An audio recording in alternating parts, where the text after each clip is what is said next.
You're not going to believe these low down, lying, dirty mother. Now they're coming after people like me. Well, first of all, forget me. They're coming after your children and people like me. You don't believe me? Check it out.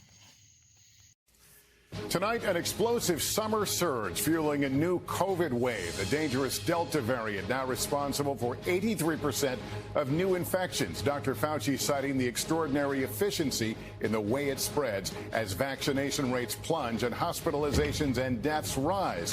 Why so many are waiting so long for the shots. A billionaire's dream, flying high on a picture-perfect flight into space, leaving the weight of the world behind and then back down. We talk with Jeff Bezos about what's next. Inside the Tokyo Olympics with just 3 days before the opening ceremony, how Team USA is trying to keep athletes safe. The president marking 6 months in office, the challenges and achievements on COVID, the economy and other key issues. What's been accomplished and not? That massive wildfire in the West, so intense the effects now being seen as far as the East Coast. Harvey Weinstein extradited to Los Angeles, the former Hollywood producer, now facing sexual abuse charges there. Plus, why your orders for new beds, couches, and other furniture might not come for months. The critical shortage of a key material and how to speed things up. And how far we have come since those early days in space. This is NBC Nightly News with Lester Holt. Good evening. It's not where most of us imagined we'd be 7 months after the first highly effective vaccine became available in this country. Yet here we are tonight talking about a fourth COVID wave, doing exactly what the first, second, and third waves did, inundating hospitals in their path with a surge of very sick patients. And while infection numbers accelerated by the Delta variant are now climbing virtually everywhere, this wave is crashing over the most vulnerable states and communities. Places with low vaccination rates and, yes, deaths are starting to climb, too. Miguel Almaguer leads us off tonight.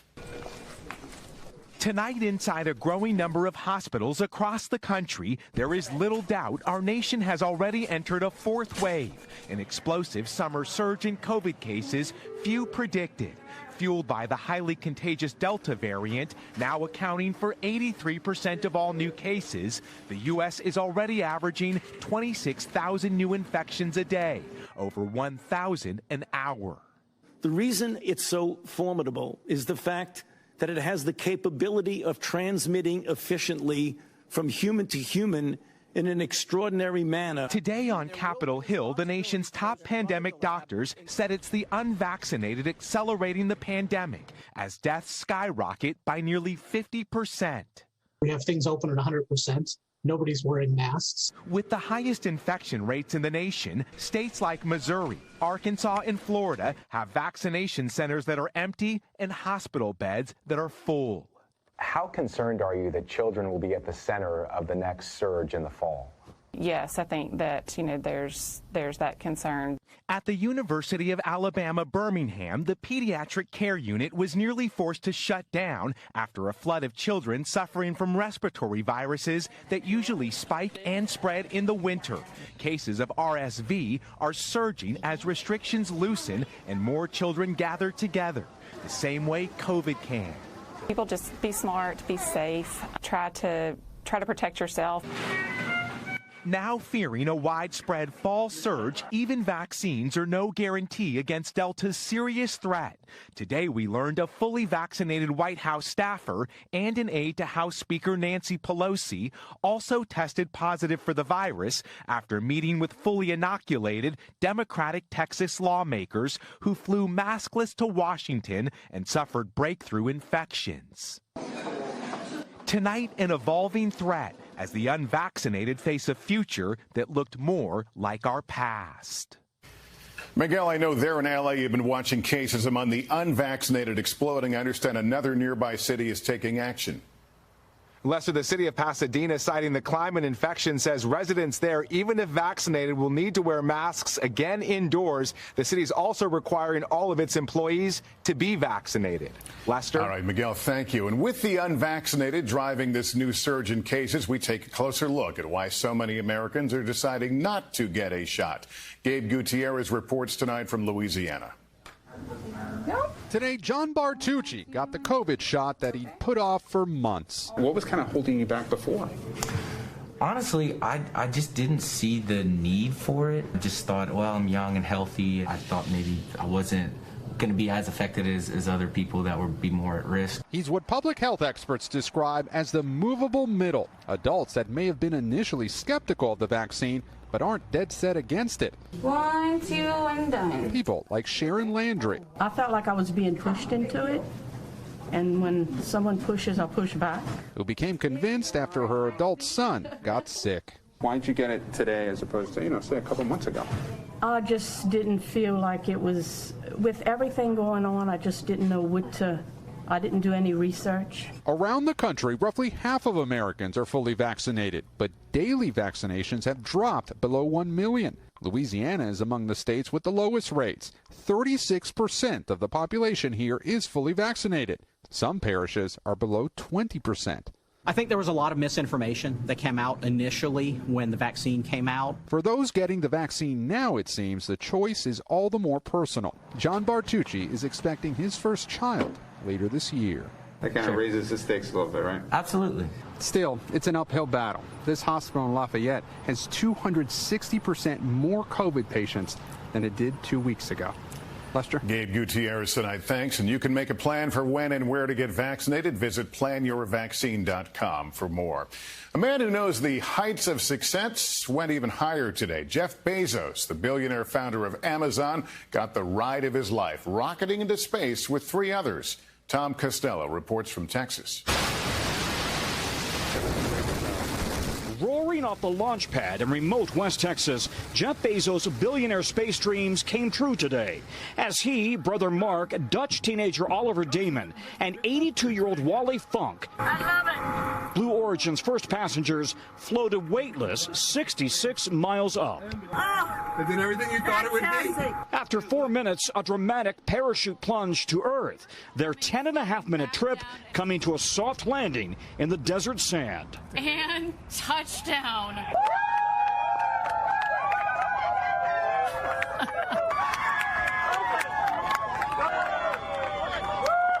21 years after founding Blue Origin as an all-purpose space company, Bezos and his fellow passengers earned their astronaut wings today. There are a few people I know more deserving of this, Jeff. For Wally Funk, who NASA never allowed to fly because of her gender, a celebration 60 years in the making. And I want to thank you, sweetheart, because you made it possible for me. I've been waiting a long time to finally get it up there. Now the oldest person to ever go to space, joined by the youngest, 18-year-old Oliver. Among the memorabilia on board, Amelia Earhart's aviator goggles. Looking down at the Earth's atmosphere, says Bezos, makes climate change very real. What you see is it's actually incredibly thin. It's this tiny little fragile thing. And as we move about the planet, we're damaging it. Criticized for spending billions on a space tourism business, Bezos is now facing backlash for this comment. I want to thank every Amazon employee and every Amazon customer, because you guys paid for all of this. He earlier used the spotlight to announce a new philanthropic initiative, giving away $200 million for charities. Meanwhile, Bezos announced $100 million in ticket sales for future flights, each ticket reportedly costing hundreds of thousands of dollars. It's pretty steep right now. How do you bring the cost down so that this can be more accessible for everybody? You've got to do it the same way we did it with commercial airline travel. Starting with biplanes, he says, and growing to modern-day passenger jets. So will he fly again? Hell yes. Like, how fast can you refuel that thing? Let's go. Tom, what more can you tell us about this backlash over Bezos thanking Amazon customers and employees?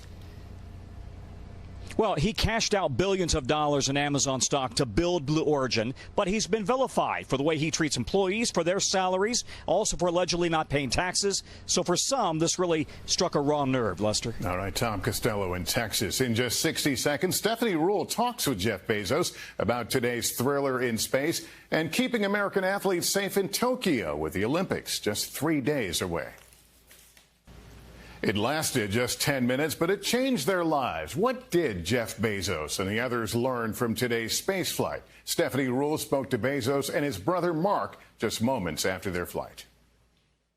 Jeff Bezos, you are an astronaut now. How does it feel? It's amazing. You know, there are no words.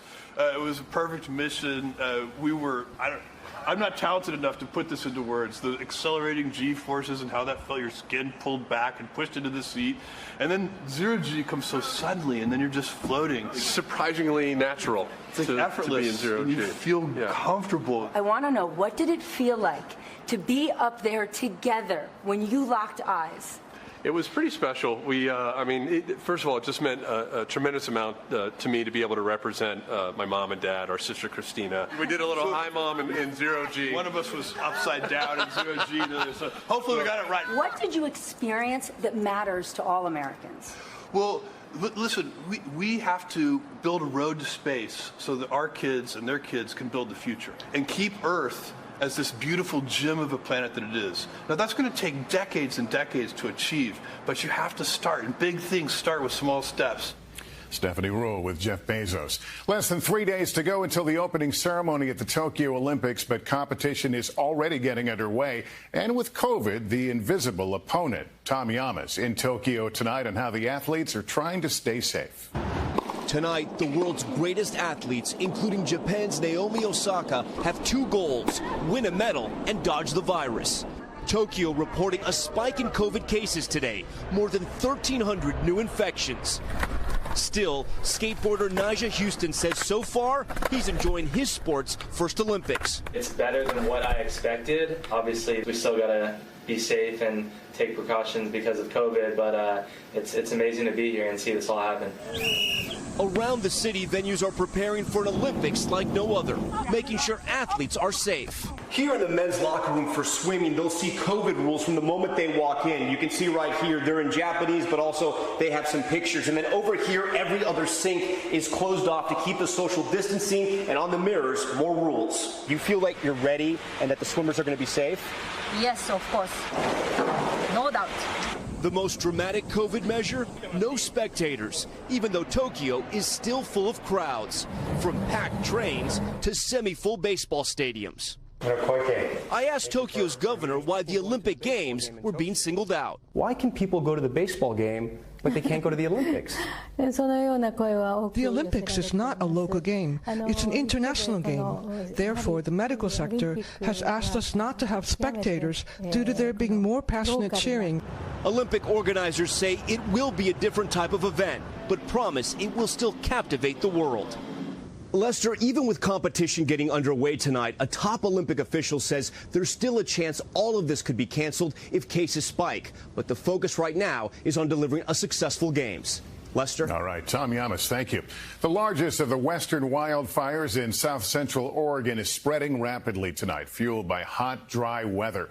Officials are asking for firefighting help from outside the state. Smoke from that fire has reached clear across the country. Air quality advisories indicating unhealthy conditions are up in several states and include New York City, Philadelphia, and Pittsburgh. Tonight, marking 6 months in office, President Biden insisting he's delivering on his promise on COVID and the economy. But from rising prices to rising crime, Republicans are painting a very different picture. Kelly O'Donnell is at the White House for us. A 6-month milestone. Today, for the first time, President Biden convened his team without distancing, elbow to elbow, in the cabinet room. We're delivering on our promises. His stewardship over the COVID crisis, the highest priority. We have to stay vigilant, especially with the Delta variant that's out there. The president did deliver on his early pledge to speed vaccinations, but now struggles to convince hesitant Americans to get the shots. On the economy, he says now more Americans are working. 3 million jobs, more than any administration has done in the first 6 months of being in office. But today, House Republicans delivered their own 6-month report card, including blasting inflation at a 13-year high. Americans are paying more for everything thanks to President Joe Biden. On the global stage, the president says he has restored traditional partnerships. America is back at the table. But it's unclear whether demands made of adversaries like Russia will be met. And on immigration, Republicans blame the president for migrant apprehensions at a 21-year high. At the border, the crisis continues to spiral out of control. We've seen historic numbers continue to rise. The president unsatisfied. We have to tackle the immigration problem, which we're working really hard to get done. And then there's rising crime. The president also acknowledged that voting rights and infrastructure are key goals still not within reach. Lester? Kelly O'Donnell at the White House, thank you. The man who chaired Donald Trump's 2017 inaugural committee was arrested today and charged with violating federal lobbying laws. The indictment said Thomas Barrack unlawfully tried to influence foreign policy decisions of the Trump campaign and later the administration to advance the interests of the United Arab Emirates. A spokesman says Barrack will plead not guilty. Former Hollywood mogul Harvey Weinstein, convicted of rape in New York City, will now face charges he sexually assaulted 5 women in Los Angeles. Weinstein arrived at the airport in Burbank, California today after losing his fight against extradition. Earlier today, a Buffalo, New York prison turned him over to California authorities. When we come back, more suspected cases of the mysterious illness hitting Americans. It's a mysterious illness thought to be the result of attacks on U.S. officials posted overseas. And tonight, Andrea Mitchell has more on a growing number of potential cases. Tonight, U.S. officials telling NBC News as many as 200 Americans have now reported possible cases of that so-called Havana syndrome. Mysterious neurological symptoms, sometimes brain damage, first reported by diplomats at the U.S. Embassy in Havana in 2016, then appearing in Russia and China. This year, 24 new cases in Vienna, another in Berlin. U.S. officials say potential victims on every continent but Antarctica. We are investigating and reviewing reports of incidents from all around the world, including personnel from the State Department, CIA, and Pentagon, but no proof of the cause. In 2018, NBC News reported U.S. intelligence officials suspected Russia. Russia denies it. But Mark Polymeropoulos told me he had to quit the CIA because of symptoms that started in Moscow. I couldn't stand up. I was falling over. I had an incredible sense of nausea and ringing in my ears. I was frankly terrified. We sat down exclusively with Cuban investigators in 2017 who denied blame. Cuba doesn't possess this technology. Cuba has never produced these types of weapons. While searching for the cause, the Biden administration is working on devices to protect personnel as it's considering sending diplomats back to Havana for the first time since the attack started. Lester. Okay, Andrea, thank you. We told you last night about a shortage of cars. Well, furniture is hard to come by these days, too. Kristen Dahlgren explains in The Price You Pay for a shortage of material. There's a chair. Today, Brina Furman is shopping for an ottoman, but she may not be able to put her feet up until... We're looking at January of 22. Furniture shipping is running months behind. I ordered the chair in December of 2020, and it came about 2 weeks ago. The issue? Foam. That spongy material in cushions is in short supply after last winter's storm in the South shut down production at 5 major U.S. plants that make its main chemical component. They're still not back to normal in a supply chain already stretched by global shipping and staffing issues. So the foam shortage has really just delayed absolutely everything. Nick Johnson owns Sukasa Furniture in the Baltimore area. We would normally have quoted somebody the standard 8 to 10 weeks. Now we're quoting 6 months plus. And it's not just furniture. Foam is in boats, RVs, appliances, and homes. So the surge in demand is now causing price spikes. So call around, see if what you need is in stock. Consider buying used. You'll get it right away. Be flexible with colors and fabrics. Or do what Brina is doing and be patient. Hopefully, you have a place to sit while you wait. Kristen Dahlgren, NBC News. Up next for us tonight, space inspiration then and now.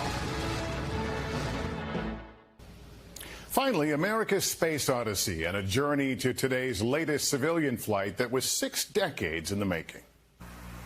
It's one small step for man, one giant leap for mankind. That giant leap 52 years ago today didn't take us the distances we might have imagined back then.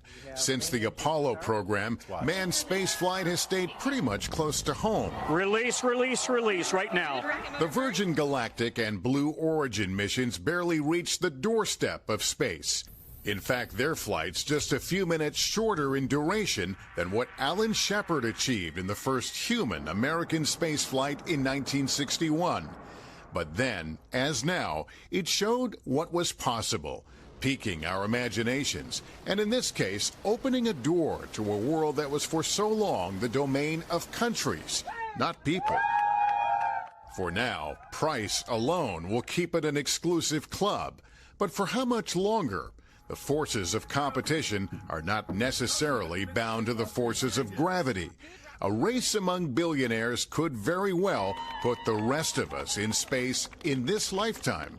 Today's launch was not a giant leap, but one of the small critical steps that for decades have kept us holding our breaths with every space launch. 2, 1. And now, for the first time, wondering when it will be our turn. Get your boarding passes ready. That's nightly news for this Tuesday. I'll see you from Tokyo for the Olympics beginning on Thursday. Thank you for watching, everyone. I'm Lester Holt. Please take care of yourself and each other. Good night. Hey, NBC News viewers, thanks for checking out our YouTube channel. Subscribe by clicking on that button down here and click on any of the videos over here to watch the latest interviews, show highlights, and digital exclusives. Thanks for watching.